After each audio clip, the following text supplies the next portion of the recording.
261واں دن پاک کلام میں سے پڑھیں گے زبور 108 اس کی پہلی آیت سے لے کر 5ویں آیت تک۔ اے خدا میرا دل قائم ہے، میں گاؤں گا اور دل سے تیری مدح سرائی کروں گا۔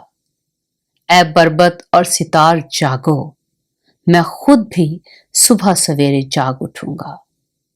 اے خداوند میں لوگوں میں تیرا شکر کروں گا، میں امتوں میں تیری مدح سرائی کروں گا، کیونکہ تیری شفقت آسمان سے بلند ہے اور تیری سچائی افلاک کے برابر ہے۔